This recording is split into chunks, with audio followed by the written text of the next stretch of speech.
Un vaisseau d'ambassadeurs arrive sur une station à côté d'une planète, c'est Naboo. Deux hommes en sortent, un maître et son apprenti, deux Jedi. L'un d'eux s'appelle Qui-Gon Jinn, le maître, et son apprenti Obi-Wan Kenobi. Les gérants de la station sont furieux de la présence de Jedi à bord. Ils appellent donc pour la première fois un certain Dark Sidious. Nous n'osons pas nous opposer aux Jedi. Éloignez à jamais cette misérable limace de notre regard. Il va nous falloir accélérer nos plans. Commencez à débarquer vos troupes. Est-ce conforme à la loi? La loi, c'est moi qui l'édicte. Sidious ordonne de tuer les Jedi, donc leur vaisseau se fait exploser, eux s'en sortent et utilisent pour la première fois leur arme de prédilection, les sabres laser, bien badass. En plus de leur arme bien stylée, on voit qu'ils ont des réflexes et des capacités surhumaines. Des capacités surhumaines, je ne peux pas vous en passer, mais un bon shot d'énergie sans vous casser la santé, ça c'est possible, avec Oli, le partenaire de cette vidéo. Bon, Oli, qu'est-ce que c'est? C'est plusieurs gammes de boissons qui répondent à tous vos besoins. On a la gamme Ice Tea, simple, remplie de vitamines et d'antioxydants. La gamme Énergie pour tous ceux qui veulent une boisson énergisante sans concession sur la santé. Santorin est boostée par la New Caf, de la caféine cristallisée, qui donne un effet sur le long terme et évite un crash post-caféine. Et enfin, la gamme Hydratation pour tous nos sportifs qu'on n'oublie pas, qui veulent une meilleure récupération et une meilleure hydratation. Toutes ces boissons sont sans sucre, Santorin avec uniquement des arômes et colorants naturels. Et vous savez quoi? Un pot comme ça là, ça évite de jeter 50 canettes. Oli, c'est plus écologique, mais c'est aussi une excellente alternative aux sodas bourrés de sucre. Personnellement, la gamme que j'utilise le plus, c'est la gamme Énergie, notamment pendant des longues sessions de travail quand j'ai besoin de concentration. Et le goût que je préfère, c'est Raspberry Raptor. Non, vraiment, je vous jure, c'est une dinguerie. Mais pour faire votre choix, je vous conseille les packs découvertes. Ce sont des petites boîtes d'échantillons avec la majorité des saveurs disponibles. D'ailleurs, avec le code Shonaishi5, vous pouvez avoir jusqu'à 5 € de réduction sur votre première commande. Et le code Shonaishi, c'est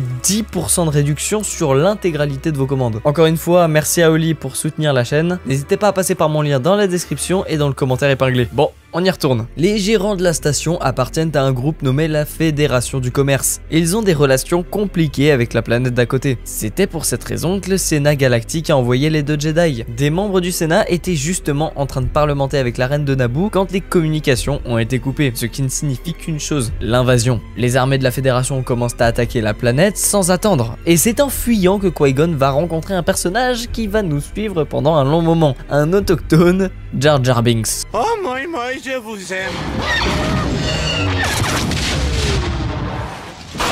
Ça a encore sauvé Missy. Ouais, c'est pas une lumière, mais je vous jure qu'il va être utile. Bon, Jar Jar est un Gungan, et avec un petit coup de persuasion, il emmène le duo dans leur capitale, une ville sous l'eau qui est quand même plutôt très stylée. Jar Jar n'est pas le bienvenu, et comme il l'a dit un peu avant, il a été banni. Les Jedi essaient de convaincre le gouvernement des Gungans, mais sans succès. Ils n'aiment pas vraiment le peuple qui vit sur Terre et qui donne son nom à la planète, les Naboo. Qui-Gon et Obi-Wan, toujours avec ce bon Jar Jar, partent avec un véhicule un peu particulier et se dirigent dans ce qu'ils appellent le noyau de la planète. Y a pas l'air d'avoir que des trucs sympas dans les abysses.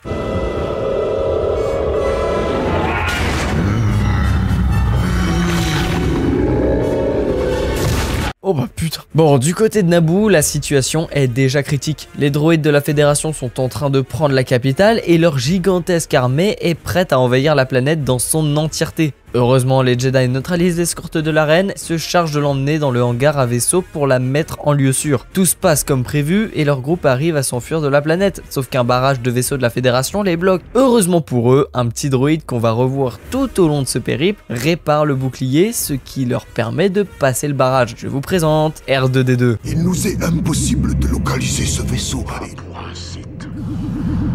Voici mon apprenti, Dark Maul.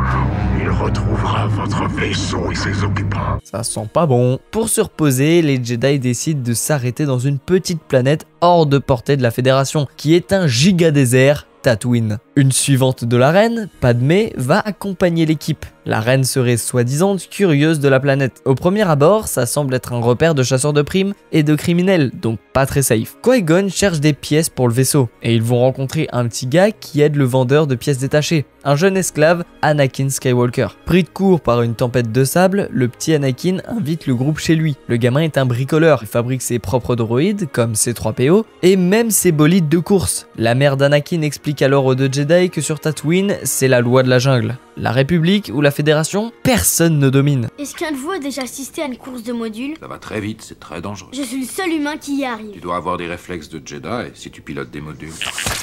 Ne refais jamais ça. Qui-Gon sent qu'Anakin a quelque chose de spécial. Il fait un pari avec le vendeur de pièces détachées pour permettre de réparer le vaisseau. Obi-Wan n'est pas convaincu par le plan, mais son maître le persuade. Il sent qu'Anakin est différent.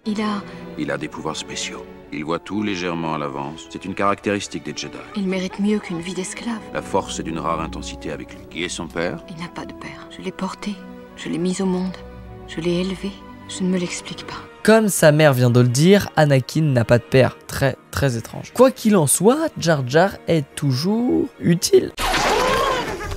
Vraiment con aussi, et un peu drôle faut le dire. Anakin se prépare pour la course, il a une discussion avec le maître Jedi. Qui-Gon prélève aussi un peu de sang du jeune garçon pour l'envoyer à son apprenti. Il veut faire des tests pour savoir son taux de midi-chlorien, la mesure de la force. Et le résultat est sans appel. Même Maître Yoda, le chef des Jedi, n'a pas un taux aussi haut. Mais tout n'est pas rose, car Dark Maul, l'apprenti de Sidious, est arrivé à Tatooine et traque ses proies. De retour, peu de temps avant la course, le vendeur de pièces détachées est convaincu que c'est l'extraterrestre appelé Sebulba qui va gagner. Qui-Gon relance un petit pari, le bolide contre le garçon s'il gagne. Les concurrents se présentent, mais il semble que Sebulba ait décidé de saboter le bolide d'Anakin. Le salopard. Mais pas le temps, c'est le début de la course. Sauf que bon, le garçon cale. Heureusement, il repart vite. Bon, on comprend vite que dans cette course, comme sur la planète, ils ne connaissent pas le concept de règles ou de loi. Plus que 2 tours pour remonter et on le sent, Anakin est très doué. Plus qu'un tour, Sebulba et Anakin sont au coude à coude. L'alien fait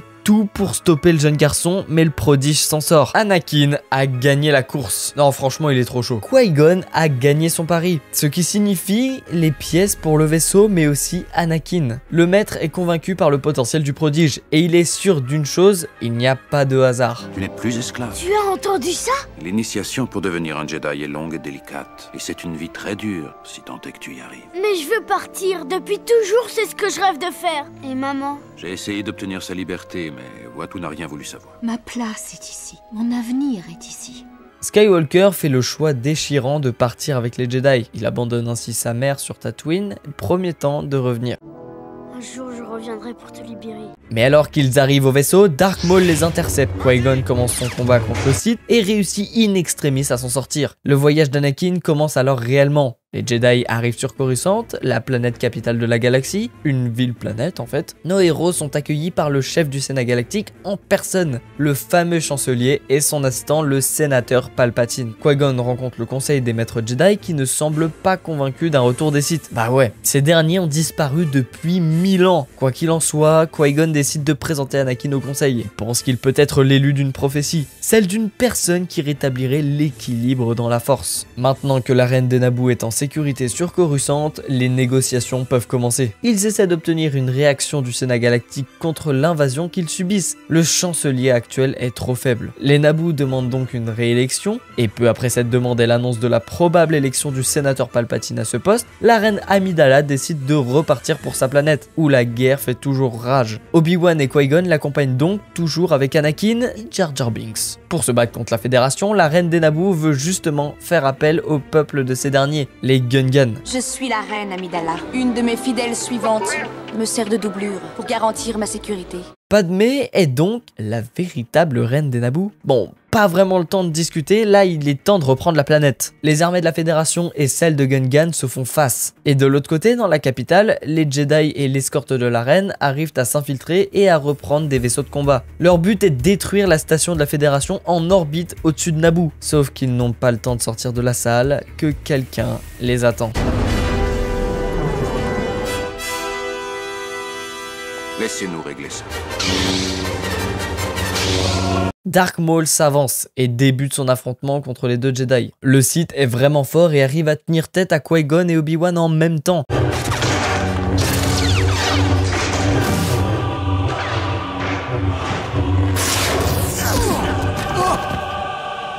Les galères commencent. Déjà, les Gungan perdent leur bataille. La reine est dans une mauvaise passe et le plan de destruction de la station est au point mort. Et pour finir...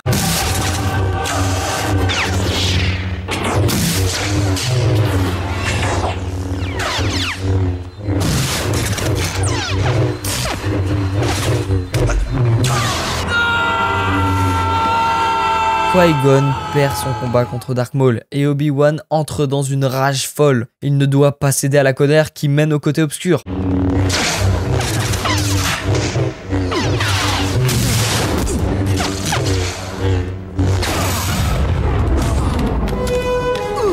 Grâce à la force, il attrape le sabre de Qui-Gon pour un dernier effort.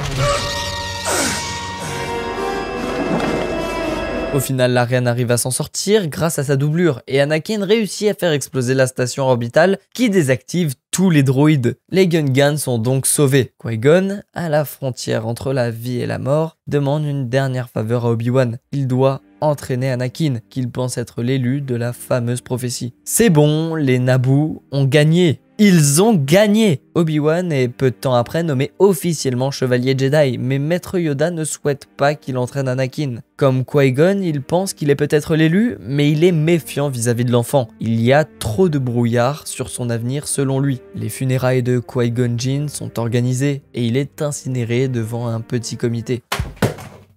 Putain. Donc le mystérieux guerrier était un Sith. Toujours par deux.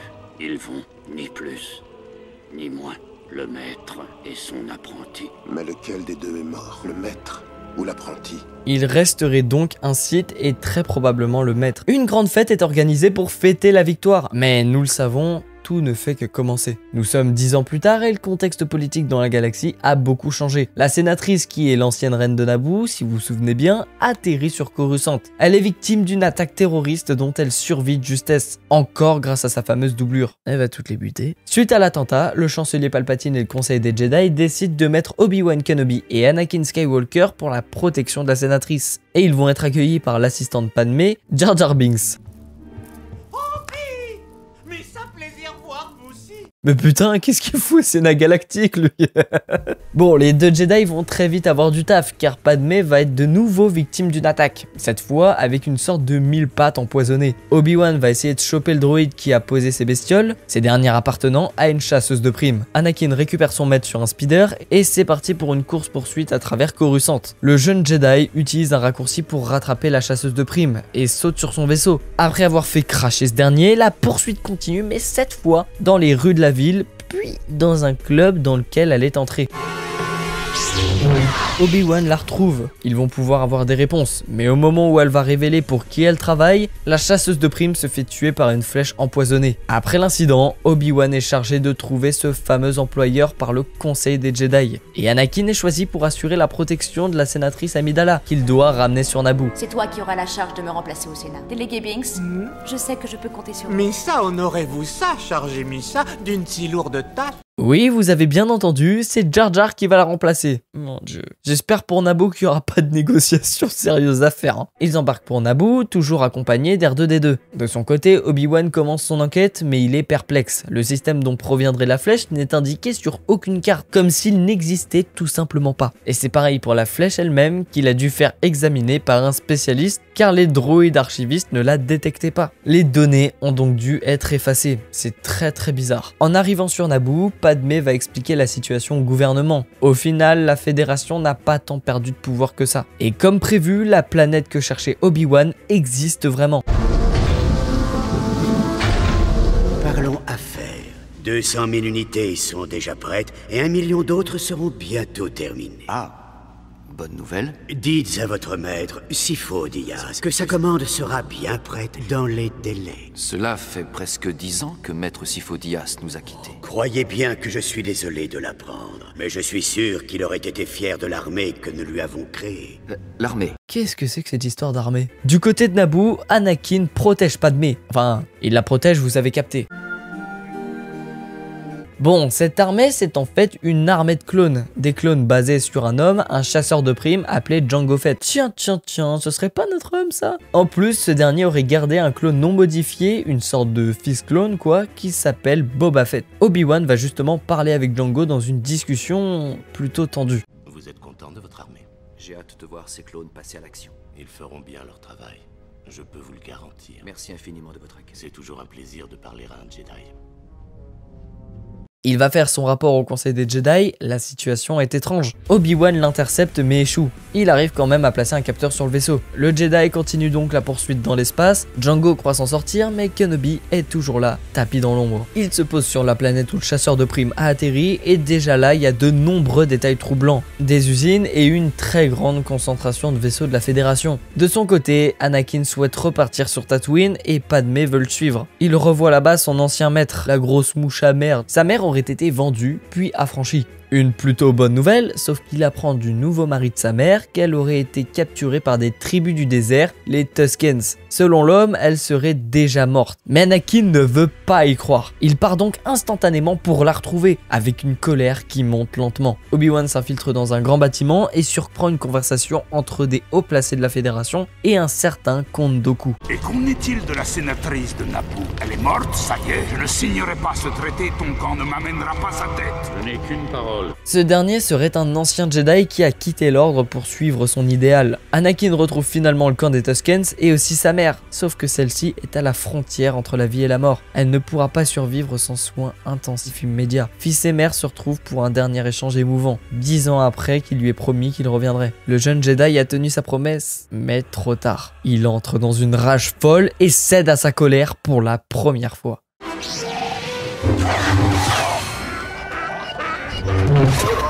Et à l'autre bout de la galaxie, Maître Yoda sent cette perturbation. Une chose terrible est arrivée. Le jeune Skywalker a mal, terriblement mal. Alors qu'Obi-Wan essaie de communiquer avec son apprenti, il est détecté par des troupes ennemies. Anakin ne peut pas répondre et revient tout juste de son expédition au camp. Et pour la première fois d'une longue lignée, Anakin cède à la colère, qui mène au côté obscur. Ça a été terrible. Je les ai tous tués, tous sans exception, même les femmes et aussi les enfants, tous. Ce sont des animaux. Je les ai égorgés comme des animaux. Je les hais. Un enterrement est organisé pour la mère du jeune Jedi qui s'est repris en main. Et une dernière fois, il fait une promesse à sa mère. Je te promets que je ne faillirai plus. Anakin transmet finalement le message d'Obi-Wan au conseil. La situation chauffe là-bas. Padmé fait le choix de partir aider le Jedi, ce qui contraint Anakin à la suivre. Au Sénat, ils sont aussi au point mort. Pour permettre la création de la fameuse armée, ils ont besoin d'un sénateur influent, comme l'était Amidala en fait. Bon, Obi-Wan est fait prisonnier et rencontre pour la première fois le Comte Dooku. Quel dommage que nos chemins ne se soient pas croisés plus tôt, Obi-Wan. Qui-Gon ne tarissait pas d'éloges sur vous. Sa mort a vraiment laissé un grand vide. Qui-Gon Jinn ne vous aurait pas soutenu. Vous oubliez qu'il fut un temps mon apprenti. Il n'ignorait rien de la corruption du Sénat, mais il ne l'aurait jamais toléré s'il avait connu la vérité comme je la connais. La vérité? Si je vous disais que la République est à présent sous le contrôle du Seigneur Noir des Sith. Les Jedi l'auraient perçu. Le côté obscur de la Force a troublé leur vision, mon ami. Des centaines de sénateurs sont d'ores et déjà sous l'influence d'un Seigneur Sith connu sous le nom de Dark Sidious. Ralliez-vous donc à moi, Obi-Wan. Jamais je ne me rallierai à vous, Dooku. Qu'est-ce que Jar Jar est encore en train de nous faire là? Pour une fois, il est utile, car il propose de donner les pleins pouvoirs au chancelier Palpatine afin qu'il puisse ordonner la formation de l'armée de clones. Padmé et Anakin arrivent sur la planète où est Kenobi, mais sont pris dans un guet-apens. Ils sont finalement capturés et emmenés dans une arène. Ils y retrouvent Obi-Wan, si c'est pas heureux ce genre de moment. Je commençais à me demander si tu avais reçu mon message. Je l'ai fait suivre, maître. Ensuite, on a décidé de venir vous délivrer. Oh, bravo. Vu les gros machins qui arrivent sur eux, ça va être compliqué de survivre. Ils se débrouillent bien, mais bon, ça semble compromis. Heureusement, Maître Windu arrive avec une armée de Jedi. Le sabre violet est vraiment trop stylé. Le Maître Jedi abat Jango Fett sans pitié. Le combat fait rage et malgré la puissance des Jedi, ils sont submergés par le nombre. La situation est désespérée, mais Yoda finit par arriver. Les Jedi s'enfuient grâce aux clones, la bataille n'est cependant pas finie. Les droïdes de la Fédération affrontent l'armée de la République dans un combat sanglant. Dans la salle de contrôle des ennemis, c'est la catastrophe. Ils décident de battre en retraite et récupèrent les plans d'une arme ultime. Qu'est-ce que c'est que ça? Donne-les-moi. Je vais emmener les plans avec moi sur Coruscant. Ils seront plus en sécurité là-bas, auprès de mon maître. Anakin et son maître partent à la poursuite du Comte Dooku, mais leur vaisseau est touché. Padmé tombe, c'est maintenant 2v1 contre Dark Tyrannus. Blase de con. Ce dernier maîtrise même des éclairs et sort le fameux sabre rouge symbolique des Sith. Même en avantage numérique, Dooku arrive à surpasser les Jedi.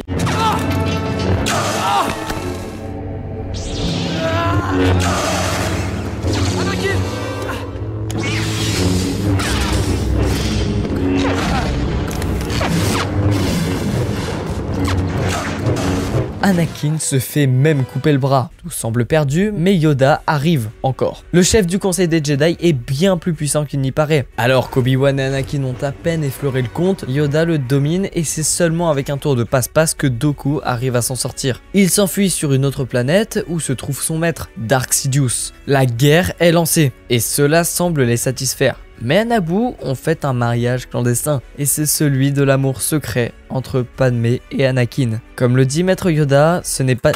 Putain, mais c'est pas vrai ça. Comme le dit Maître Yoda, ce n'est pas une victoire. La guerre des clones a commencé.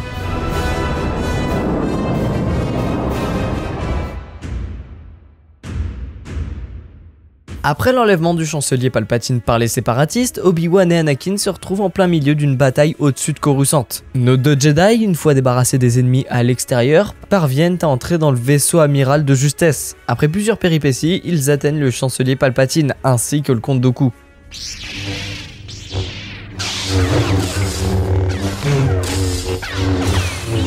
Le comte est toujours aussi fort. Après avoir mis Obi-Wan sur le côté, il ne reste plus qu'Anakin. Ce dernier se déchaîne sur son ennemi et finit par lui couper les deux mains. Le Jedi a désarmé sa vie entre ses mains. Palpatine lui ordonne alors de le tuer, ce que le Jedi fait après avoir hésité longuement, même si c'est contraire aux règles de l'ordre de tuer quelqu'un de désarmé. Une fois échappés, ils se font capturer par le général Grievous, le chef de l'armée droïde. Au final, ils se libèrent rapidement, mais le séparatiste s'échappe en explosant la vitre du vaisseau, pour ensuite éjecter toutes les capsules de sauvetage. Ils sont coincés, le vaisseau se délabre et rentre dans l'atmosphère de la planète. Anakin fait ce qu'il peut pour le faire atterrir sans casse, et on va dire que mis à part une tour de contrôle, ça va. Bien ouais. Obi-Wan va faire son rapport au Jedi, tandis que l'apprenti le fait face aux politiciens. Il trouve Padmé, l'amour de sa vie, qui lui annonce qu'elle est enceinte, ce qui réjouit notre Jedi. Grievous, lâche qu'il est, retourne se cacher sur une planète. Dark Sidious parle donc avec, la guerre serait sur le point de se terminer. Il aura bientôt un nouvel apprenti, plus jeune et plus puissant encore. Ça sent pas bon.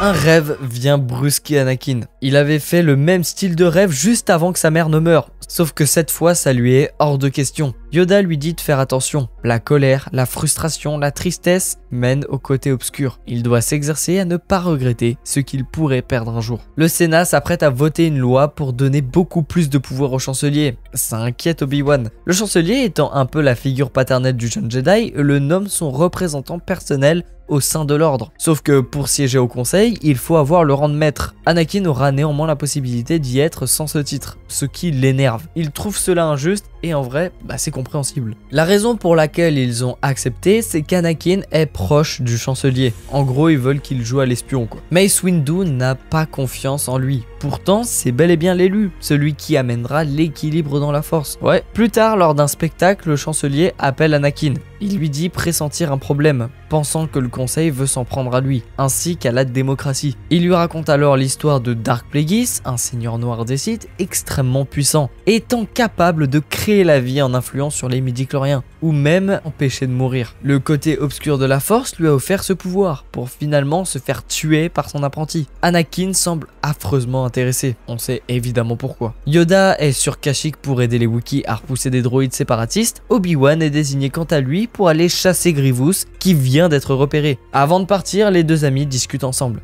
Tu es fort et sage, Anakin, et je suis extrêmement fier de toi. Je t'ai appris tout ce que je savais, et je t'ai vu devenir meilleur Jedi que je ne le serai jamais. Le temps viendra bientôt où le conseil t'élèvera au rang de maître. Anakin refait toujours les mêmes cauchemars, tous les soirs, et se sent perdu. Il n'est pas le Jedi qu'il espérait et veut plus de pouvoir. Il dit même à Padmé qu'il a une solution pour la sauver.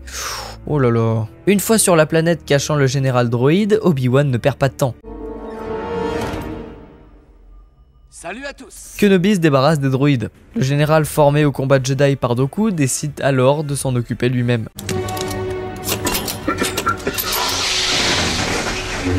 Oh bah merde. Grievous fait l'hélicoptère avec ses bras et les deux commencent à se combattre. Obi-Wan détruit deux de ses mains sans trop de problèmes, de plus les renforts clones interviennent pour l'aider. Kenobi propulse le général avec la force et le désarme complètement cette fois-ci. Alors qu'il fuit le combat, il le poursuit et perd son sabre par accident. Le conseil quant à eux se méfie de plus en plus du chancelier. Lui d'ailleurs flatte de plus en plus le jeune Skywalker sur ses capacités, le retournant petit à petit contre eux. Mon mentor m'a tout appris sur la force. force jusqu'à la vraie nature du côté obscur. Vous la connaissez? D'accord, bon bah c'est la merde là. Le savoir de la force chez les Jedi est étroit et limité. Palpatine est un seigneur noir des Sith et lui dit avoir la possibilité de lui offrir le pouvoir de sauver Padmé. Oh l'enculé. Anakin ne le tue pas. Il veut savoir les vraies intentions des Jedi.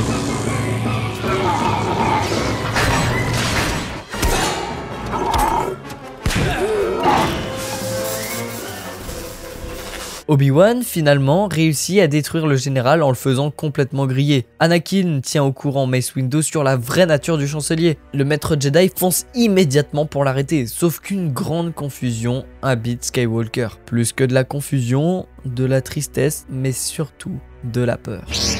Vous êtes en état d'arrestation, chancelier. L'heure est à la trahison, alors. Tous les maîtres se font tuer, sauf Mace Windu qui tient bon, puissant comme il est. Il désarme le chancelier et s'apprête à l'achever jusqu'à ce qu'Anakin n'arrive. Palpatine essaie toujours de le convertir à sa cause. Tu vas mourir! J'ai le pouvoir de sauver celle que tu aimes! Non, Anakin, ne l'écoute pas! Je ne peux plus tenir! Anakin, aide-moi! Aide-moi! Anakin, si tu es ici, il sera trop tard. Voilà son vrai visage. Le chancelier supplie Anakin de l'aider. Windu va en finir. Si son seul moyen de sauver Padmé c'est le chancelier, alors...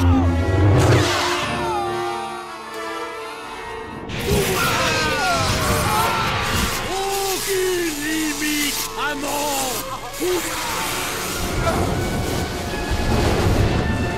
Anakin a bien basculé du côté obscur. La seule chose qu'il veut, c'est devenir puissant pour sauver celle qu'il aime. Désormais, vous répondrez au nom de Dark Vador. Yoda sent que quelque chose ne va pas. Et en effet, ce qu'il va se passer dépasse ses pires craintes. Palpatine manipule la vérité pour avoir l'obéissance d'Anakin. Tous les Jedi sont dits comme étant des ennemis de la République, ça va pas du tout.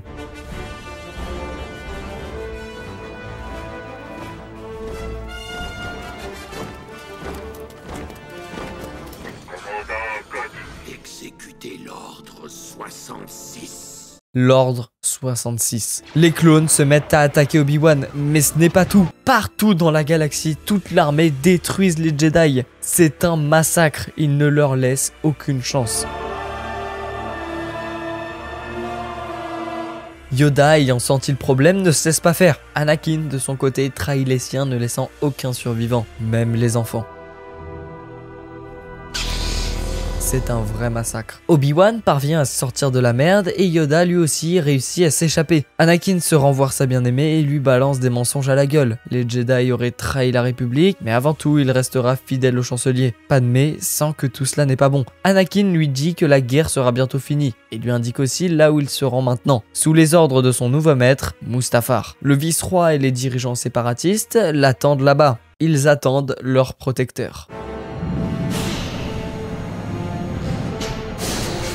Eh bah merde! Obi-Wan et Yoda rentrent dans le temple et y voient le génocide. Des clones seuls n'auraient pas réussi. Qui a pu faire ça? La galaxie est en train d'être bouleversée de toutes parts. Anakin est de plus en plus atteint et Palpatine est en train de créer le premier empire galactique impérial, ce qui nuira sans aucun doute à la liberté. Obi-Wan active les hologrammes de sécurité et y voit son ami, son apprenti, passer du côté obscur et tuer les Padawans du temple. Yoda devra s'occuper de Dark Sidious et Obi-Wan d'Anakin. Padmé refuse de lui dire quoi que ce soit. Elle ne le croit pas. Elle ne veut pas croire qu'Anakin soit devenu un monstre, d'autant plus qu'elle sait qu'Obi-Wan doit le retrouver pour le tuer. Padmé décide d'aller voir elle-même Anakin. Obi-Wan, ayant sa mission à accomplir, s'infiltre dans le vaisseau. Une fois là-bas, elle ne le reconnaît plus. Il parle de créer un monde à leur image et de régner sur la galaxie, bien loin des valeurs qu'elle prône. Le comportement de l'ancien Jedi s'aggrave à la vue de Kenobi. Croyant qu'elle l'a trahi, le nouveau Sith se met à l'étrangler, la rendant inconsciente. Les deux anciens amis se retrouvent enfin après tout ce qu'il s'est passé. Je n'ai plus de leçons à recevoir de toi. Je ne suis plus abusé par les Jedi. J'ai apporté la paix, la justice, la liberté et la sécurité à mon nouvel empire. Ton nouvel empire, Anakin. Par allégeance, je suis lié à la République, à la démocratie. Si tu n'es pas avec moi, alors tu es contre moi. Seuls les Sith sont aussi absolus. Je ferai ce que je dois faire. Tu essaieras.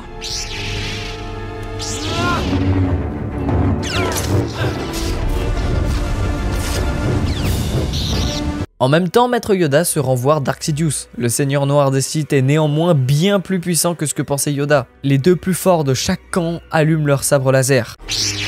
Dark Vador deviendra beaucoup plus fort que nous ne le serons jamais.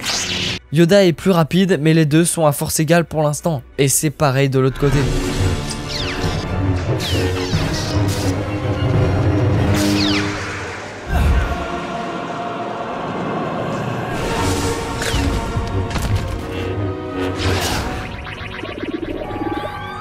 Les champs de force des structures étant désactivés, la lave va accentuer la dangerosité du combat. Deux affrontements parallèles qui décideront du sort de la galaxie.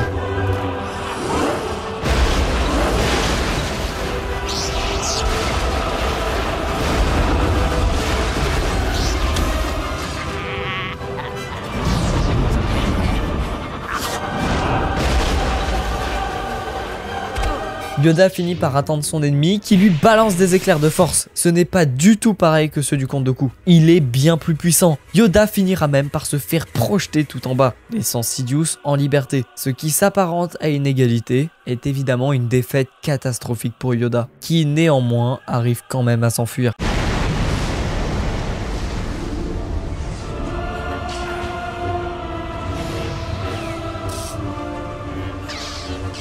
Anakin est rongé par le côté obscur, ne laissant que sa haine totale agir à sa place. Je t'ai perdu, Anakin. Je t'ai perdu. J'aurais dû comprendre que les Jedi complotaient contre le chancelier. Le chancelier, c'est le mal absolu, tu le sais maintenant. Pour moi, le mal absolu, ce sont les Jedi, c'est vous. Tu es perdu, alors. Tout est fini pour vous, maître. Obi-Wan doit tuer Anakin. Il n'en a pas envie, malheureusement, il doit le faire. Il n'a pas le choix.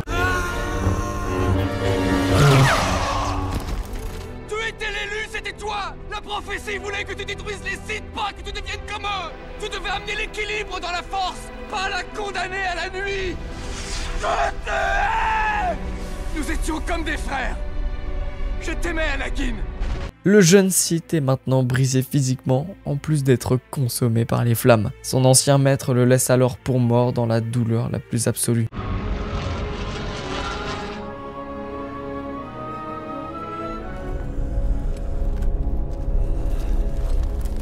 Anakin s'est maintenu en vie grâce au côté obscur de la force. Palpatine le récupère donc pour le soigner au plus vite. Padmé, quant à elle, est dans un sale état. C'est dans la douleur qu'elle donne naissance à ses enfants, des jumeaux, Leia et Luke. En parallèle, Skywalker se fait reconstruire, lui aussi dans d'atroces souffrances,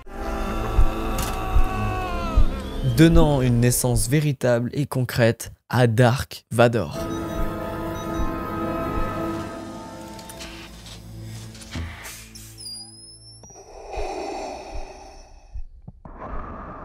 Padmé rend l'âme suite à l'accouchement. Elle n'est pas morte de ses blessures physiques, mais littéralement de chagrin.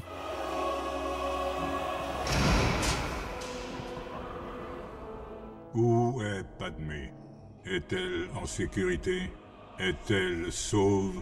Il semble que dans votre colère, vous l'ayez tuée. C'est impossible. Elle était vivante. Je l'ai sentie.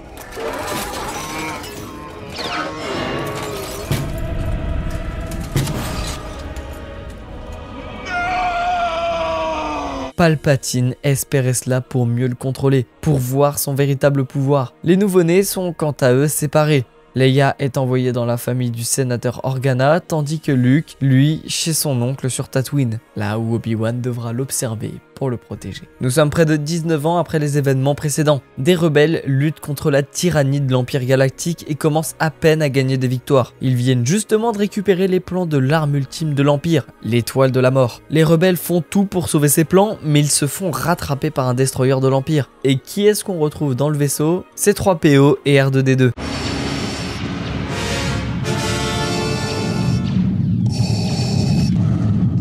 Celle qui dirige le vaisseau rebelle, une certaine princesse Leia, transmet les plans secrets à R2-D2 qui s'enfuit avec C-3PO dans une capsule de secours. Ils vont tomber sur une planète qu'on ne connaît que trop bien, Tatooine. La princesse va justement se faire capturer par l'Empire qui vont envoyer une équipe pour retrouver la capsule. Ni C-3PO ni R2-D2 ne se souviennent d'Anakin et de l'Ancienne République, mais ils se font guider grâce au plan de mission qu'a reçu R2. Les droïdes se font capturer par des Jawa. Ces derniers sont des nomades spécialisés dans la vente de ferraille et de composants électroniques. C'est des gitans du désert. Le duo est vendu à un couple de fermiers qui sont accompagnés de leur neveu, Luke Skywalker. Le jeune homme est fan de bolide et d'électronique. J'en connaissais un autre. En bidouillant le robot, il arrive à déverrouiller l'enregistrement. Ce dernier est un appel à l'aide pour Obi-Wan Kenobi. Luke fait mention d'un certain Ben Kenobi, un ermite qui vit sur la planète. Est-ce que ce Ben ne serait pas le maître Jedi qu'on a connu? Et encore plus bizarre, l'oncle de Luke dit qu'Obi-Wan connaissait son père. Quoi qu'il en soit, R2-D2 est arrivé à s'enfuir.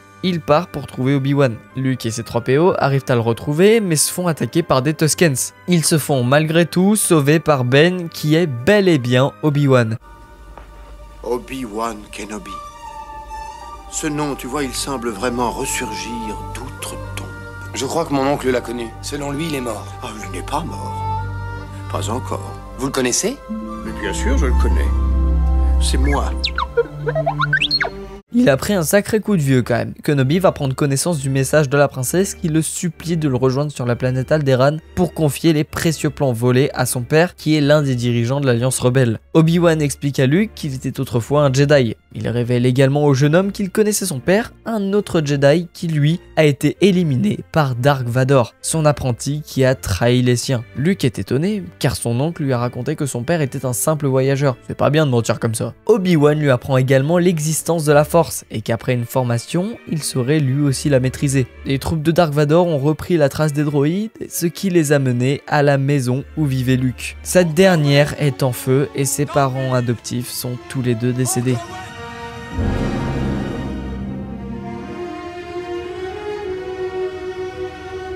Suite à cet événement, Luke décide de suivre Obi-Wan dans sa mission pour Alderaan. Il se dirige donc vers l'astroport de Mos Eisley pour y trouver un pilote capable de les emmener sur la planète. C'est dans un bar de la ville qu'ils vont faire la connaissance du contrebandier Han Solo et de Chewbacca. Obi-Wan va passer un marché pour que le pilote les emmène sur Alderaan. Han Solo pourra en même temps rembourser ses dettes. Bon, moyennant une très grosse somme. Mais Kenobi semble avoir les moyens. Les Jedi sont riches, c'est connu. Ils sont obligés de partir en catastrophe car un informateur a averti l'Empire. Han Solo va déjà pouvoir prouver ses qualités de pilote et celles de son vaisseau, le Faucon Millennium. De leur côté, Vador et le commandant Tarkin préparent un test sur leur arme ultime, la fameuse Étoile de la Mort. Ils se dirigent donc eux aussi vers Alderaan. Et c'est devant Leia qu'ils vont annihiler la planète qui contient tous ses proches.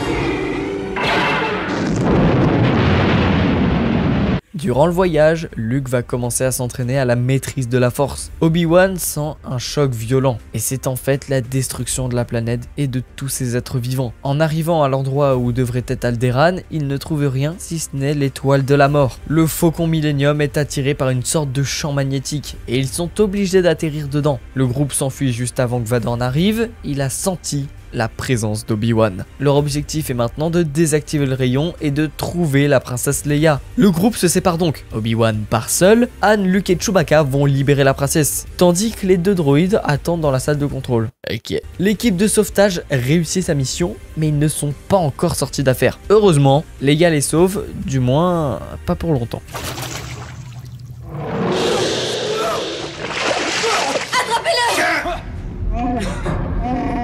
Ouais, puis y a un alien dans la benne à ordures. Et en plus, les murs se ferment sur eux. Ils sont sacrément dans la merde. Heureusement, et comme d'hab, R2 vient les sauver. Il faut qu'ils regagnent le vaisseau, mais là encore, c'est pas gagné. Les voilà, sous la volonté.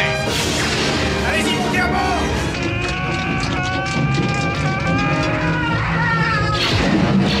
Obi-Wan s'infiltre quant à lui discrètement dans la structure et arrive à désactiver le rayon magnétique, mais il va rencontrer au détour d'un couloir quelqu'un qu'il ne connaît que trop bien. Dark Vador se tient debout, sabre en main. Anciens maîtres et apprentis se font face pour un tout dernier combat.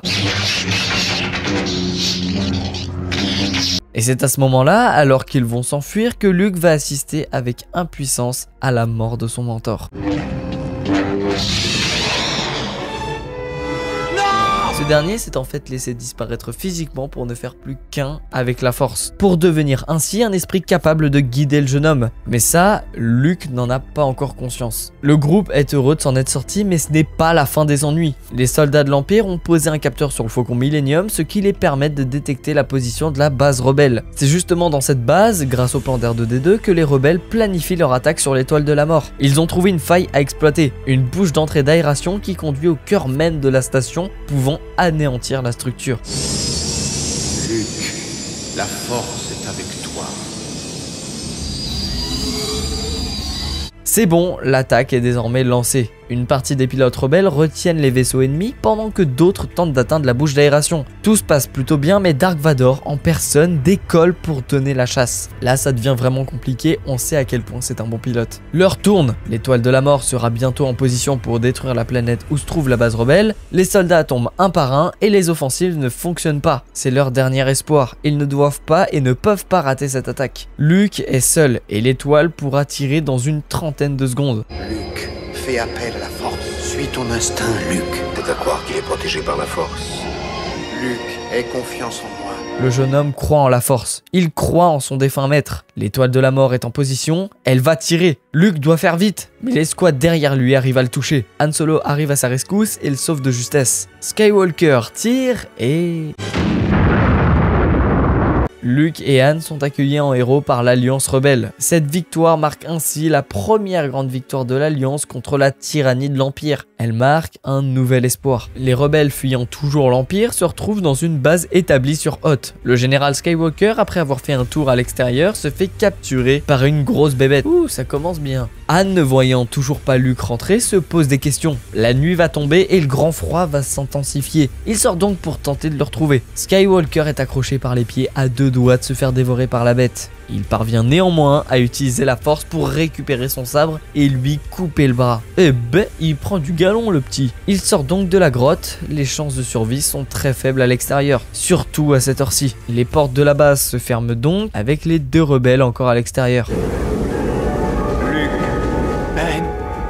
Ben apparaît devant Luke comme un fantôme, lui disant d'aller voir un certain Yoda dans le système d'Agoba. Oh lolo! Han retrouve enfin Luke, sauf que sa monture meurt de froid. Eh bah putain, pour réchauffer son ami, il va carrément le coller aux entrailles de sa bête. Dégueulasse, mais bon, y a pas trop le choix. Le lendemain, les vaisseaux de la flotte les retrouvent. Heureusement, ils sont en vie. Solo est persuadé que Leia est amoureuse de lui. Pour lui prouver qu'il a tort, elle va embrasser Luke. Bon bah yes, à l'extérieur, des droïdes sondes de l'Empire commencent à arriver. Dark Vador sent la présence de Luke. La base rebelle se prépare alors à évacuer, tandis que d'autres doivent dégager les ennemis pour laisser les autres fuir. Il faut vaincre les TBTT. Même en les bombardant, rien à faire, ils sont trop blindés. Luke eut alors l'idée de les faire tomber en utilisant leur harpon et ça fonctionne très bien. Sauf que Skywalker est touché et ne peut pas continuer à faire ça. La station est presque finie d'évacuer, Han et Leia sont encore dans les couloirs de la base, prêts à embarquer dans le Faucon. Les forces impériales sont là, Vador aussi. C'est bon, il décolle et s'enfuit. Luke monte dans un vaisseau, R2 avec lui, en direction du système d'Agoba. Le Faucon, quant à lui, est poursuivi par les chasseurs et les Star Destroyers de l'Empire. Le motivateur d'hyperpropulsion est endommagé. Impossible de passer en vitesse lumière.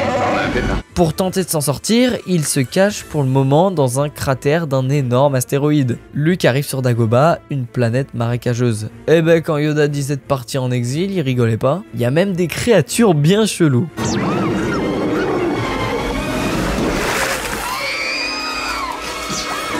Oh, bon, il doit maintenant trouver Yoda. Il me semble qu'on m'observe. Cette arme, baisse-la. Pas de mal, je te veux. Je me demande pourquoi tu es là. Je viens chercher quelqu'un. Chercher? Tu as trouvé quelqu'un, moi je dirais. Yoda? La lampe, j'en ai besoin pour sortir de ce trou boueux et visqueux. Visqueux? Boueux? Ici, je... Oh, R2, laisse-le. À moi! R2. C'est quoi ce délire? Luke ne sait pas qui il a en face de lui. Yoda lui dit donc qu'il peut l'aider à trouver le maître Jedi qu'il cherche. De l'autre côté de la galaxie, toujours dans l'astéroïde, on dirait que Han a vu juste. Capitaine, j'ai isolé l'accouplement de puissance inversée. Trop bavard lui. Yoda a fait à manger à Luke et le fait un peu poireauter. En vérité, il joue avec sa patience. Je ne peux rien lui apprendre. Cet enfant n'a aucune patience. Il apprendra la patience. Trop de colère en lui, comme son père. C'est bon, Luke comprend enfin. Skywalker et Ben finissent par le convaincre. La grotte s'effondre. Ça n'est pas une grotte. Quoi?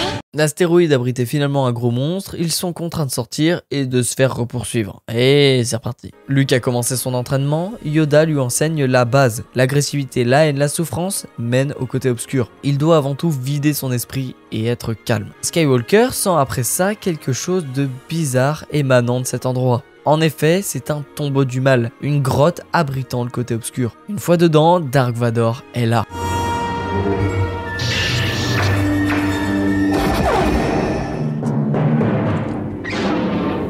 Dans le casque de Vador se trouve la tête de Luke. Il ne comprend pas, ouais normal. Le Seigneur Sith veut les rebelles et engage donc des chasseurs de primes, dont Boba Fett. D'ailleurs, ils ont mystérieusement disparu des radars. Le vaisseau s'étant englouti dans le marécage, Yoda lui fait comprendre qu'entre une pierre et un vaisseau, il n'y a pas tant de différence. Il doit désapprendre tout ce qu'il a appris.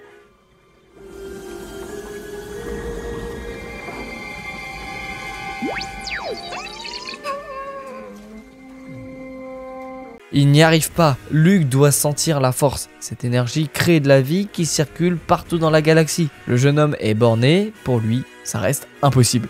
Yoda lui montre alors une leçon qui le fera à jamais voir les choses différemment.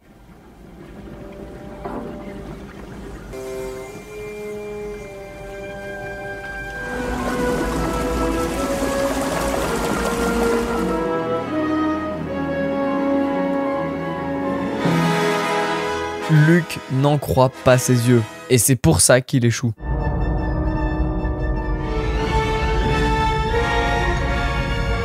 Ah putain, c'est couillu ça. L'Empire s'enfuit et le Faucon lâche prise à ce moment-là. C'est bon, ils sont tirés d'affaire. Ah non, évidemment, ça serait trop facile. Luke arrive à se calmer et à développer ses pouvoirs, mais il semble entrevoir l'avenir et il va probablement arriver des choses mauvaises à Leia et Han. D'ailleurs, en parlant d'eux, ils se retrouvent dans une cité des nuages pour retrouver un ancien ami de Solo, Lando Calrissian. C-3PO, un peu trop curieux par son androïde, se retrouve dans un endroit où il ne devrait pas être et se fait exploser. Luke décide d'aller aider ses amis, Yoda et Obi-Wan essaient de l'en dissuader, mais rien à faire. Il va sûrement devoir affronter Vador, il est le dernier espoir des Jedi, mais pour eux, il n'est pas prêt. C-3PO est retrouvé en morceaux et Lando piège son ami.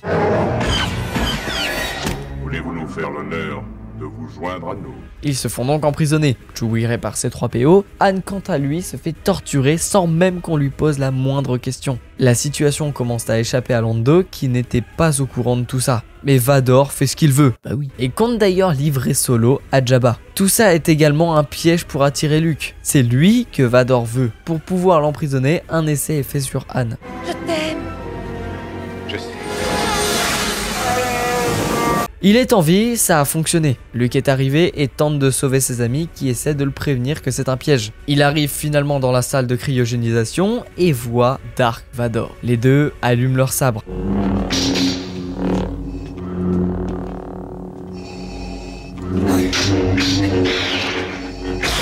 En attendant, les hommes de Lando capturent ceux de l'Empire. Chewie et Leia tentent de rattraper le chasseur de primes qui a capturé Solo, mais c'est peine perdue. Vador et Skywalker continuent leur combat qui est à sens unique. Il arrive finalement à le faire tomber, lui laissant un peu de répit. Pas long malheureusement. Vador utilise la force et balance des débris à Luke dans tous les sens.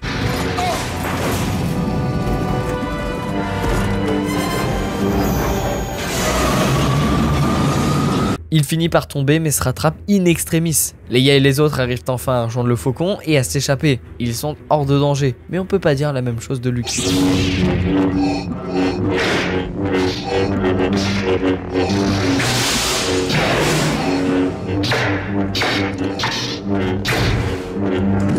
Tu es vaincu. Inutile de résister. Ne te laisse pas détruire comme l'a fait Obi-Wan. Le Jedi est coincé et finit même par se faire couper la main. Vador tente de le ramener à sa cause. Luke refuse évidemment, jusqu'à ce que Vador ne parle de son père. Obi-Wan ne t'a jamais dit ce qui est arrivé à ton père. Il a dit que vous l'avez tué. Non, je suis ton père. Non. Ce n'est pas vrai. C'est impossible. Lis dans ton cœur. Tu sauras que c'est vrai. Bah putain. Bah oui, nous on le sait du coup. Mais j'avoue que pour l'époque, ça devait être un retournement de bâtard. Luke se lâche dans le vide et finit suspendu à une antenne du bâtiment. Impossible pour lui de remonter. Il appelle Ben, mais personne ne répond. Il l'avait prévenu de ne pas y aller. Il appelle maintenant Leia, qui semble entendre Luke et surtout savoir où il est. Le faucon fait machine arrière et retrouve Skywalker pour finalement le récupérer. Le vaisseau finit par passer en vitesse lumière qui...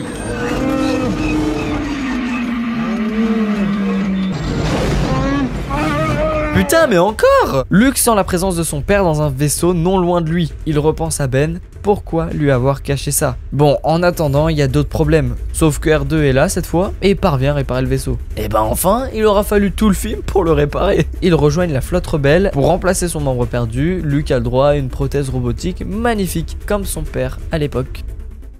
Luke décide de repartir pour Tatooine afin de trouver Han Solo. Ce dernier a été fait prisonnier par Jabba le Hutt. Le Jedi envoie donc R2-D2 et ses 3 PO pour livrer son message. Je suis Luke Skywalker, chevalier Jedi et ami du capitaine Solo. Je sollicite une audience de votre grandeur pour négocier la vie de Solo. Je suis persuadé que nous trouverons un arrangement qui pourra être mutuellement avantageux. Jabba ne compte pas négocier. Ça va donc forcer Luke à employer la manière forte. Leia va justement essayer de s'infiltrer pour libérer Han en se faisant passer pour un chasseur de primes. Même si elle réussit à libérer Solo de la carbonite, son plan va au final échouer. Elle va se faire capturer en plus de Chewbacca. L'Empire est quant à lui sur la construction d'une nouvelle étoile de la mort, encore plus sophistiquée que la dernière. L'empereur va même venir la visiter. Le lendemain des événements, Luke arrive dans l'antre de Jabba. Et c'est qu'il a du flow maintenant. Tu vas me conduire à Jabba tout de suite.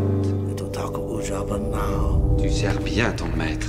Alors qu'il s'apprête à abattre la limace, une trappe s'ouvre sous ses pieds, qui se retrouve dans une salle avec un gigantesque monstre. Le combat semble perdu, seul contre la créature, mais le Jedi utilise un stratagème qui lui permet de tuer la bête. Jabba est énervé de cette humiliation et décide donc d'employer les grands moyens. Luke, Han et Chewbacca seront donnés en pâture à un monstre du désert appelé le Sarlacc. Tout semble perdu, mais le Jedi a largement plus d'un tour dans son sac.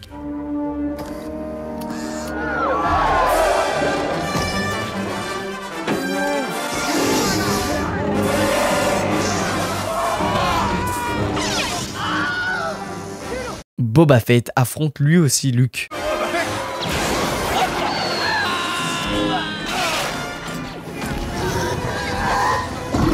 Bon bah voilà, Leia se charge d'étrangler Jabba et c'est après un long combat que le groupe s'en sort. Ils regagnent ensuite le vaisseau et repartent dans l'espace. Luke décide de se séparer un moment de ses amis, il a une promesse à tenir. Il revient à Dagobah pour retrouver une dernière fois Yoda, qui lui dit qu'il n'a plus rien à apprendre. Le maître est fatigué et en fin de vie. Surtout, ne sous-estime pas les pouvoirs de l'empereur. Luke, quand je ne serai plus le dernier des Jedi, tu sauras. Luke, il y a un autre Skywalker. Luke porte le fardeau immense de cet ordre maintenant éteint. Il revoit le fantôme d'Obi-Wan alors qu'il s'apprête à partir. Ce dernier lui apprend qu'il a en fait une sœur jumelle qui a été séparée de lui à la naissance. Et en se fiant à son intuition, Luke comprend que cette sœur, c'est la princesse Leia.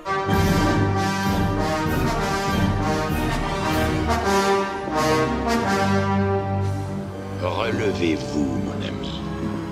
Son but est de tendre un piège à l'Alliance rebelle et de capturer Skywalker. Les rebelles sont quant à eux en train de planifier un plan d'attaque. La présence de l'empereur sur l'étoile noire est pour eux une bonne nouvelle. Ils peuvent faire d'une pierre deux coups. La structure est protégée par un champ de force produit sur la lune d'à côté. Ils doivent donc désactiver le champ de protection pour lancer leur offensive. Leur but est de s'infiltrer sur cette lune avec un vaisseau ennemi qu'ils ont récupéré et l'équipage qui va se charger de cette mission est une team de choc. Tous nos héros se sont portés volontaires, même Luke qui vient de rentrer de Dagobah. Ils arrivent à entrer sur la lune forestière, mais les ennuis commencent direct. Leur présence est repérée par des soldats de l'Empire et ils doivent donc déjà combattre. Le groupe s'en sort, mais se font capturer peu de temps après par des autochtones de la planète qu'on appelle des Ewoks. Truc encore moins cool, leur présence a bien été détectée par les deux sites. Ils savent donc les intentions des rebelles. Bon, au moins ils retrouvent Leia dans le camp Ewok, qui sont quand même plutôt sympas malgré tout. Ces Golemons pensent que C3PO est un dieu. Les éclaireurs vont nous montrer le chemin le plus rapide pour atteindre le générateur. Bien, c'est loin d'ici, t'as qu'à lui demander. Tchanika. Il nous faut aussi des provisions. Puis dépêche-toi s'il te plaît, on n'a pas toute la journée. Hein. Luke révèle alors à Leia qu'elle est sa sœur et que Dark Vador est leur père. La force est puissante dans ma famille. Mon père a ce don. J'ai ce don. Ma sœur l'a aussi. Le Jedi décide de partir de la planète car sa présence met le groupe en danger. Il sait que Vador l'a détecté et décide donc de partir faire face directement à l'ennemi. Alors, tu as accepté la vérité. Ce que j'ai accepté, c'est qu'autrefois vous avez été Anakin Skywalker, mon père. Ce nom ne signifie plus rien pour moi. C'est pourtant votre vrai nom, vous l'avez seulement oublié. Je sais qu'il y a du bon en vous. L'empereur ne l'a pas complètement effacé. Luke n'a pas l'intention de céder au côté obscur. Il est motivé à affronter l'empereur. Ses compagnons sont quant à eux prêts pour l'attaque. La flotte rebelle est elle aussi positionnée, plus qu'à désactiver les champs de protection. Bienvenue, jeune Skywalker. Luke fait enfin face à Dark Sidious, le traître Palpatine. L'empereur a en fait tout prévu. Il a donné de fausses indications aux rebelles et c'est exactement le plan de la flotte. Pour l'instant, le piège marche. Palpatine veut convertir Luke au côté obscur, mais le jeune Jedi résiste. Il ne veut pas faire comme son père avant lui. Il ne doit pas céder à la colère. Mais l'empereur ordonne des tirs depuis l'étoile noire. La situation est critique pour les rebelles. Luke attrape son sabre laser et commence l'affrontement contre son père.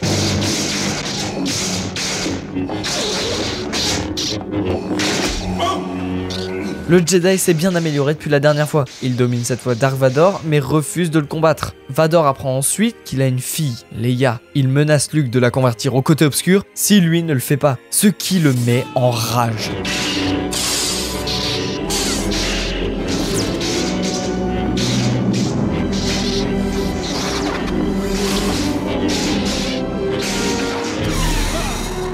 Il neutralise son père mais refuse de le tuer. Il ne sombrera pas dans le côté obscur de la Force.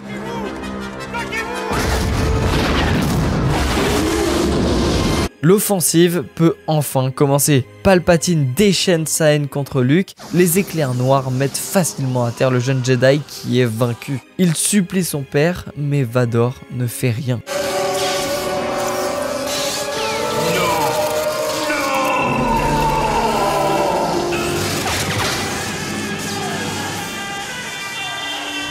Dark Vador a finalement fait son choix. Luke avait raison, il restait du bon en lui. Le père du jeune homme est à l'agonie. Les éclairs de Sidious l'ont eu à plusieurs reprises. Le fils essaye de le sauver, en vain. Dark Vador lui fait alors une dernière demande. Il souhaite que son fils enlève son masque pour qu'il puisse le voir vraiment pour la première et la dernière fois.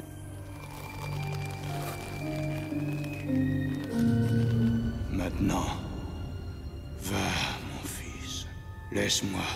Je ne vous laisserai pas ici, il faut que je vous sauve. Mais tu l'as déjà fait. Luke, tu avais raison à mon sujet. Père, je ne vous abandonnerai pas.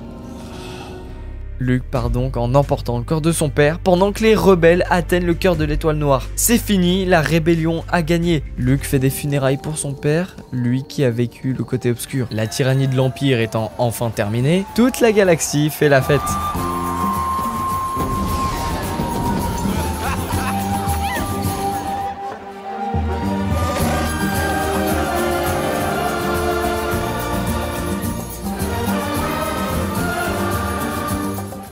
Ans ont passé depuis la destruction de l'Empire. C'est un groupe armé appelé le Premier Ordre qui a maintenant pris la relève et qui compte bien renverser la Nouvelle République. Comme on nous l'informe dès le début, Luke a disparu et c'est sa sœur Leia à la tête de la Résistance qui est en charge de le retrouver. On est directement plongé au cœur d'une attaque du Premier Ordre, sur un camp de base où des plans d'une importance capitale auraient été déposés.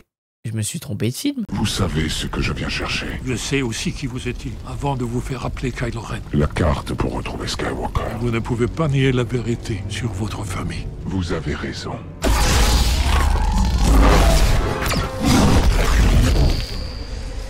Ok, ce Kylo Ren a l'air d'être plutôt très puissant. L'attaque est un vrai massacre, mais l'un des Stormtroopers ne semble pas vraiment vouloir y participer. Heureusement que le petit droïde BB-8 a pu récupérer les plans. En tout cas, le pilote original à qui il appartient s'est fait capturer. BB-8 se fait retrouver peu de temps après par une pilleuse d'épaves solitaire qui vit dans la misère. Arrête. Le début de cette histoire me fait bizarrement penser à une autre. Le pilote se fait torturer par le Premier Ordre et grâce à la Force, Kylo arrive à lui extirper des informations. Il se fait aider par le fameux Stormtrooper qui avait refusé de tuer lors de l'attaque. Le duo s'est donc enfui du Star Destroyer.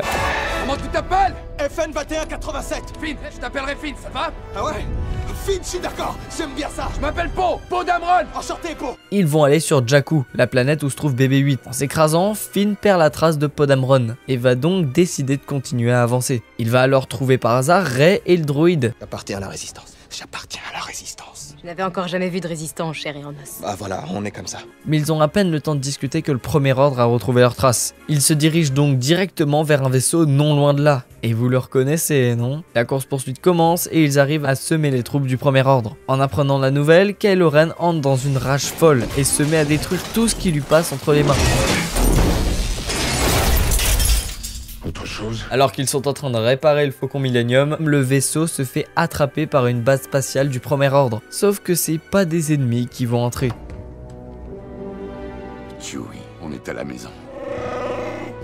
On dirait que notre bon vieux Han Solo a retrouvé son vaisseau de prédilection. Finn et Rey expliquent la situation à l'ancien contrebandier qui n'a pas l'air très préoccupé. Comme à son habitude, il semblerait qu'il n'ait pas remboursé ses dettes et qu'il y ait, en plus de ça, dans son vaisseau des créatures pas très commodes. L'équipe se rejoint et ils arrivent à sortir du hangar. Par contre, ils sont repérés. Il est temps de changer de stratégie. Quelque chose s'est réveillé, tu l'as senti? Oui. Enfin, on rencontre le chef ultime du premier ordre, le suprême leader Snoke. On apprend alors qu'Han est le père de Kylo Ren. Attends, comment ça? Han explique alors ce qu'il s'est passé et pourquoi tout le monde recherche Luke. Ce dernier aurait commencé à former une nouvelle génération de Jedi, mais après qu'un de ses apprentis se soit rebellé, on devine que c'est Kylo, il a abandonné et est parti se cacher. Han emmène donc Finn, Rey et BB-8 sur une planète pour y trouver de l'aide pour le droïde. Coup de malchance, ils se font à nouveau repérer par des espions du premier ordre. C'est là que Rey entend une voix. Elle cherche donc sa provenance et tombe sur un coffre qui contient un sabre laser. Et en l'effleurant, la jeune femme va avoir des visions.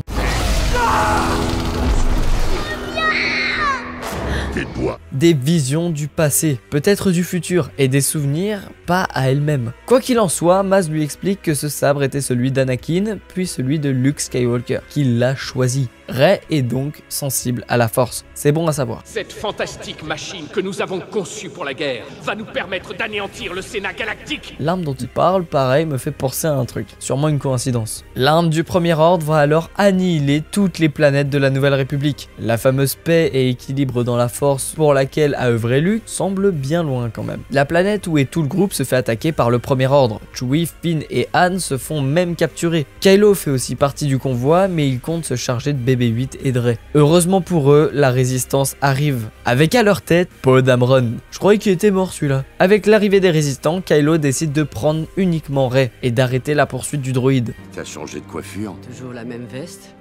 Non, c'est une neuve. Han dit alors à Leia qu'il a vu Kylo Ren lors de l'attaque, leur fils. En retournant à la base, Finn explique à Leia qu'il connaît l'arme qui a exterminé la Nouvelle République en tant qu'ancien Stormtrooper, ce qui va être très utile. Tu as toujours envie de me tuer. C'est absolument normal quand on est prisonnier d'une créature masquée. Kylo va utiliser la même technique qu'avec Po. Le côté obscur est très persuasif. S'ensuit donc un long duel mental entre Rey et Kylo Ren que la fille va gagner en finissant par dire que c'est son adversaire qui est faible et qu'il a, en plus de cela, peur d'être plus faible que Dark Vador. Putain! Il se fait marteler par une meuf qui vient de découvrir la force. Ça promet. Va me libérer de ses entraves et sortir de la cellule sans verrouiller la porte. Je vais vous libérer de ces entraves et sortir de la cellule sans verrouiller la porte. Lâche ton arme avant de partir.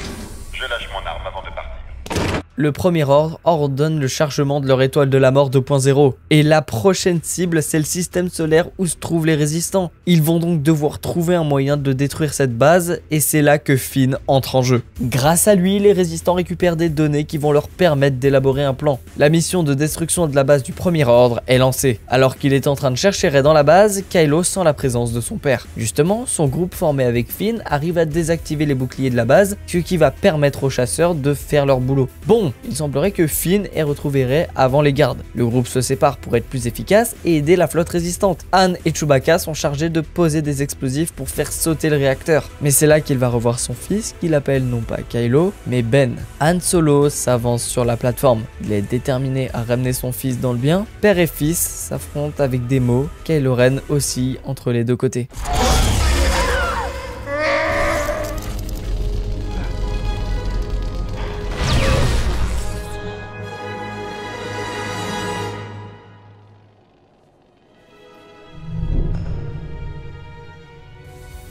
Sous les yeux de Rey, Finn et Chewbacca, Ben Solo abat son père. Dès l'instant où la vie le quitte, Leia le ressent, le plus grand contrebandier de la galaxie n'est plus. Finn et Rey ne sont pas encore sortis d'affaire. L'ancien Stormtrooper sort le sabre laser et commence l'affrontement. Mais de fait, Kylo Ren est bien trop fort. Lui a été formé en tant que Jedi, pas Finn. Rey attrape le sabre qu'avait son ami, c'est parti pour un deuxième round. Les résistants sont quant à eux dans une mauvaise posture, mais grâce à Han et Chewie, il y a une brèche dans laquelle viser. Et ils arrivent à faire tout péter. L'effondrement de la planète se répercute pendant le combat de Rey et Kylo. Pourtant, la jeune femme arrive à tenir. Alors, faudra m'expliquer comment, mais bon, bref. Et en plus de ça, elle le bat.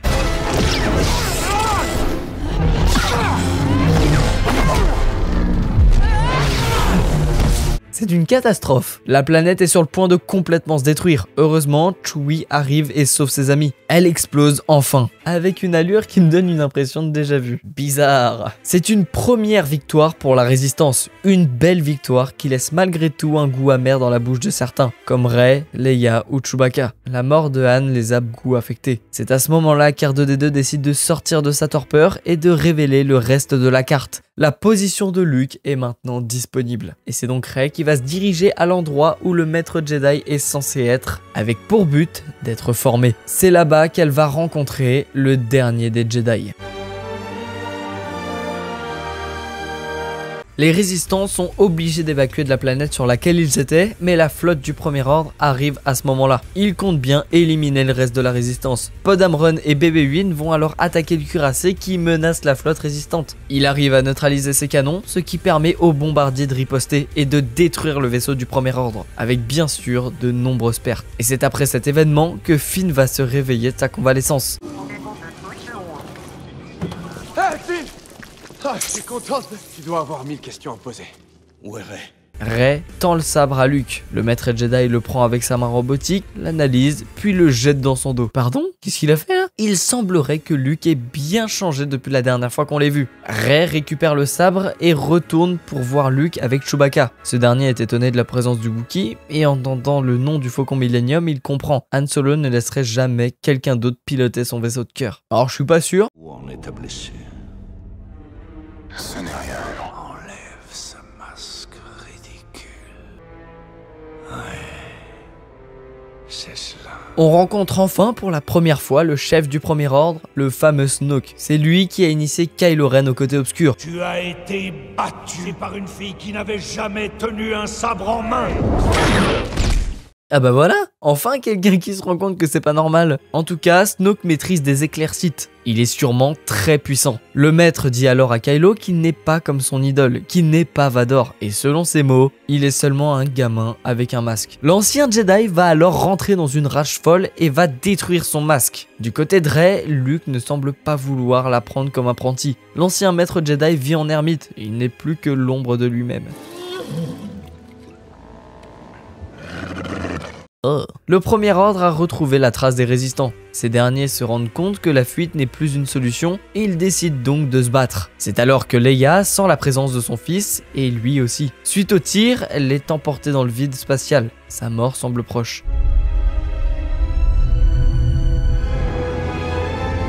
Leia maîtrise elle aussi la force. Ça paraît logique, mais on peut se demander pourquoi elle ne l'a pas utilisé avant. En tout cas, elle n'est plus en capacité de diriger. C'est donc la vice-amiral Holdo qui prend le commandement. Et honnêtement, dès le début, je l'aime pas. Finn essaie de partir du vaisseau, mais se fait intercepter par une femme qui s'appelle Rose, et qui est la sœur des résistantes, s'est en fait tuée lors de la bataille contre le Premier Ordre. On s'en bat les couilles. Ils élaborent ensemble un plan pour permettre de supprimer le tracker avec lequel le Premier Ordre les repère. Ils sont donc obligés de s'infiltrer dans le vaisseau amiral ennemi, mais pour cela, un accès doit être piraté. Maz leur recommande donc un hacker et le duo chope un vaisseau avec l'aide de Poe Dameron. Rey a des visions bizarres où elle voit Ben. Il semble que ces deux-là soient liés. Luke est abattu par la mort d'Han Solo.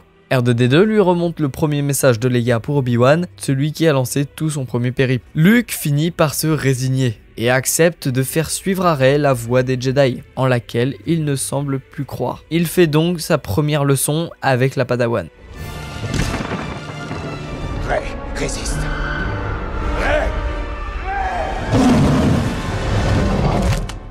Tu as basculé du côté obscur.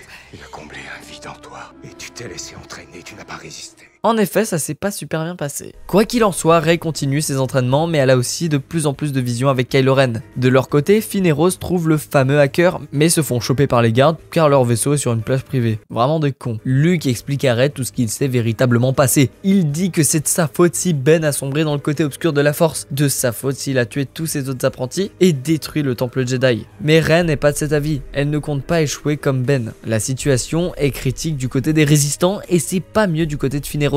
Quoiqu'en fait, ils ont peut-être trouvé leur hacker. Et après quelques péripéties, ils finissent par repartir de la planète, mission réussie. Il a senti mon pouvoir et il en a eu peur.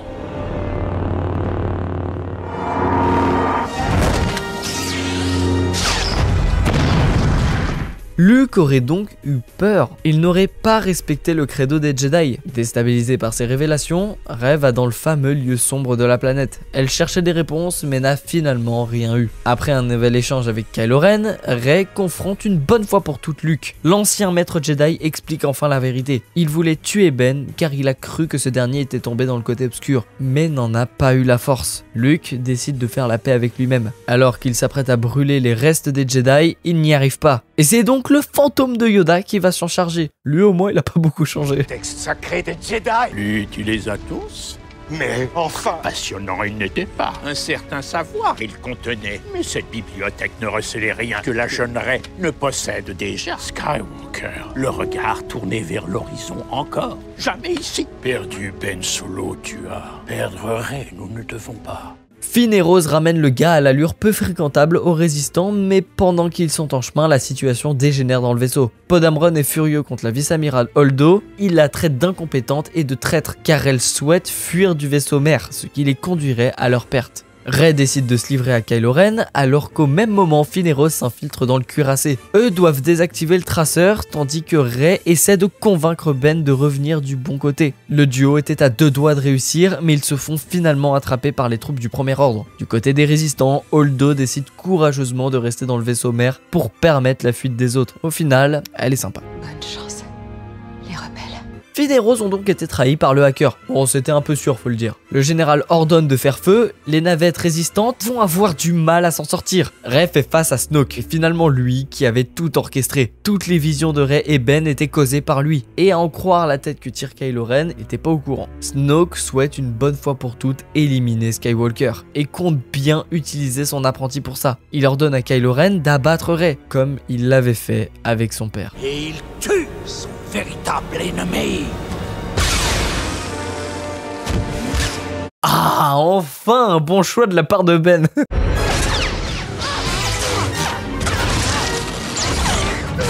Le duo sort donc victorieux. Ce qui est moins cool, c'est que Ben ne compte en aucun cas aider les résistants. Il veut dominer, mais cette fois-ci, seul.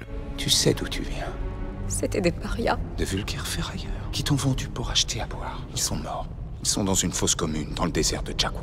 Ce sont des mots durs à entendre pour Rey, mais qui lui permettent d'enfin lâcher prise avec le passé. Elle ne tombera pas dans le côté obscur comme Kylo. Holdo prépare alors un saut en vitesse lumière. Elle ne compte pas s'enfuir, mais bien annihiler la flotte du Premier Ordre.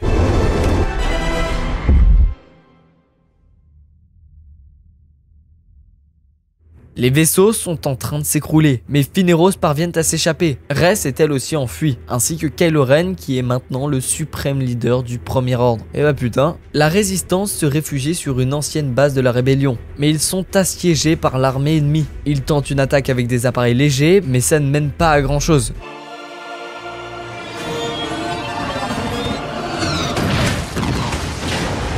Rose a sauvé Finn, mais à quel prix? C'est pas cher payé. C'est là que Leia va voir apparaître quelqu'un qu'elle n'a pas vu depuis bien longtemps. Il est enfin prêt à faire face à son ancien apprenti et neveu, faire face à Kylo Ren ou plutôt Ben Solo. Poe comprend que Luke a uniquement pour but de gagner du temps. Les résistants décident donc de fuir par une autre sortie de la grotte, ce qui est malheureusement bloqué par les rochers. Mais bon, Rey a eu un bon maître. Je ne serai pas le dernier Jedi. Bien dit ça Luke, content de le retrouver. En plus, c'était un leurre. Mais au moment où sa projection disparaît, Luke le sait, la vie va le quitter. Et ça, Rey et Leia l'ont senti aussi.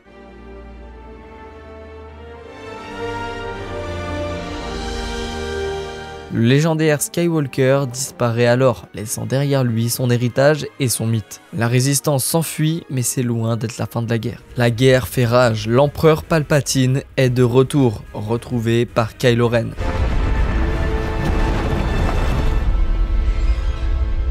Mais il les a chiés d'où ces vaisseaux? Palpatine lui ordonne de tuer Rey, qui de son côté poursuit son entraînement géré par Leia, et elle a bien progressé, sauf qu'elle se met à avoir des visions d'horreur. L'équipage du Faucon est de retour de mission, tous sont mis au courant du retour de Palpatine grâce à un espion. Magnifique. Exegol est son terrier, le monde Sith caché. Rey a lu ce nom dans un livre donné par Luke. Pour trouver cette planète, il faut un orienteur Sith, le seul artefact pouvant y mener. Elle va donc continuer les recherches de son maître, accompagnée de ses alliés. Kylo, pour la retrouver, appelle les chevaliers de Ren, de puissants guerriers. Ouais. Une fois dans un grand désert, là où Luke a laissé ses recherches, nos héros rencontrent Lando, qui va les informer sur l'orienteur Sith. Ils doivent trouver l'épave d'un ancien vaisseau. Après une course-poursuite contre des Stormtroopers, qui est plutôt victorieuse, ils se font engloutir par des sables mouvants direct dans une grotte. La grotte où se trouvent les restes du pilote de l'époque, avec à côté de lui une dague sur laquelle est gravée des inscriptions en ancien Sith, interdit de traduction par C3PO. Ah bah génial. Un gros serpent étant blessé, réutilise la force pour le soigner. En échange, il laisse une sortie disponible pour eux. Oui, la force est maintenant capable de soigner. Pourquoi pas, surtout venant d'une padawan. Il monte alors dans un vaisseau, en piteux état, mais qui semble fonctionner. Néanmoins, Rey a senti quelque chose et s'éloigne donc, sauf que les chevaliers de Ren sont juste en dessous d'eux, attendant le bon moment. Le chasseur de Kylo Ren fonce sur elle. Entre temps, Chewie, en possession de la dague, se fait capturer dans une navette sous les yeux de Finn qui ne sait pas quoi faire. Rey finit par trancher le vaisseau de Kylo Ren qui se crache plus loin. Chewbacca dans un vaisseau de transport, la Jedi utilise ses pouvoirs pour le stopper. Ben la provoque, il ne veut pas lui foutre la paix.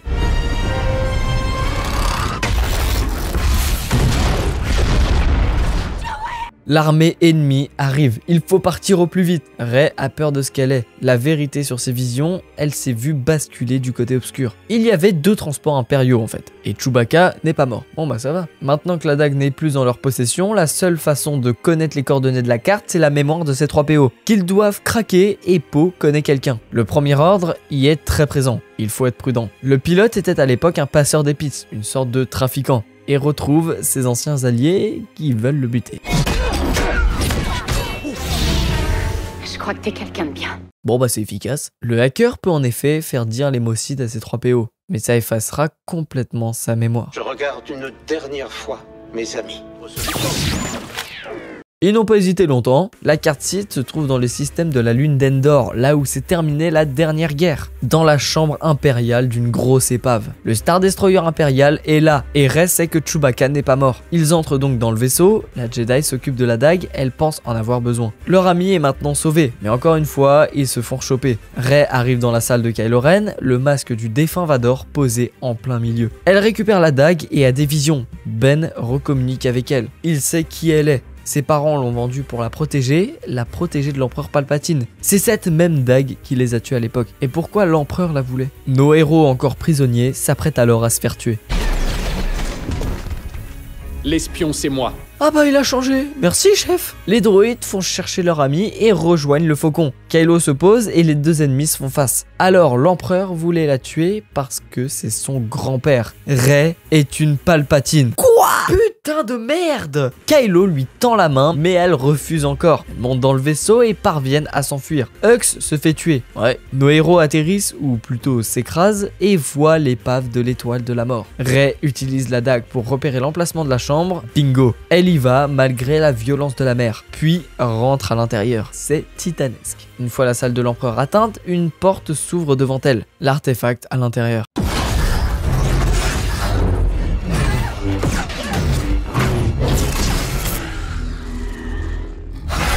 Rey fait tomber l'orienteur que Kylo récupère directement pour l'exploser sans attendre. La Jedi se déchaîne sur lui, Leia quant à elle faiblit de plus en plus.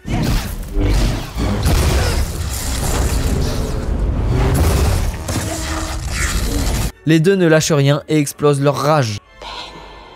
Ben entend sa mère et lâche son sabre.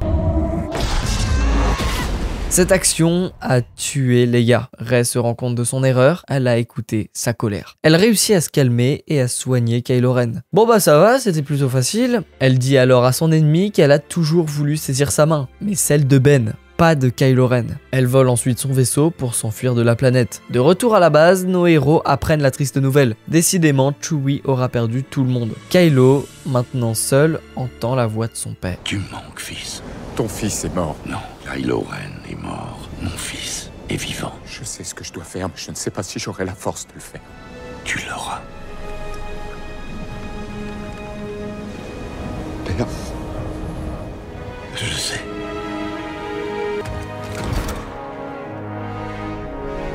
C'est bon, il est enfin décidé. Une attaque est lancée par le Premier Ordre pour détruire une planète qui leur est chère. C'est un des vaisseaux de Palpatine et ils sont tous capables de détruire des planètes. Donc des millions de Star Destroyer étoiles de la mort.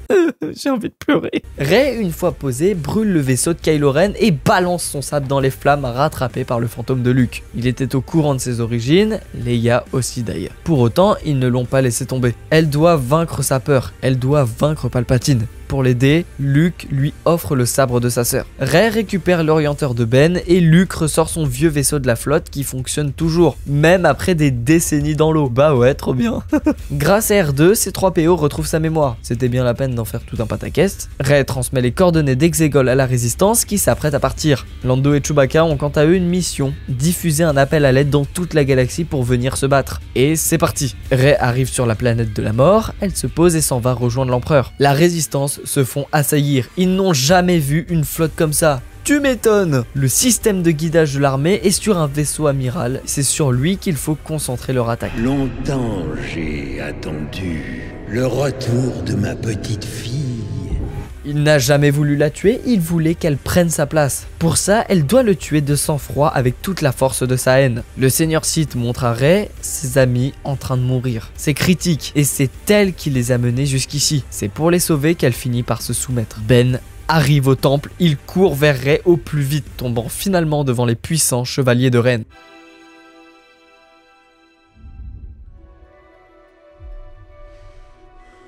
Rey passe son sabre derrière elle, mais elle l'a en fait transmis à son allié qui peut maintenant se défendre. La Jedi se débarrasse des gardes et Solo des chevaliers qui n'ont du coup servi à rien. Les deux se retrouvent enfin du même côté, l'empereur est néanmoins bien plus puissant. Il aspire leur énergie vitale parce que pourquoi pas, et Lando finit par arriver avec une putain d'armée. Wouhou! Ça y est, ils sont à l'équilibre. Ben se relève pour se faire finalement éjecter dans le vide.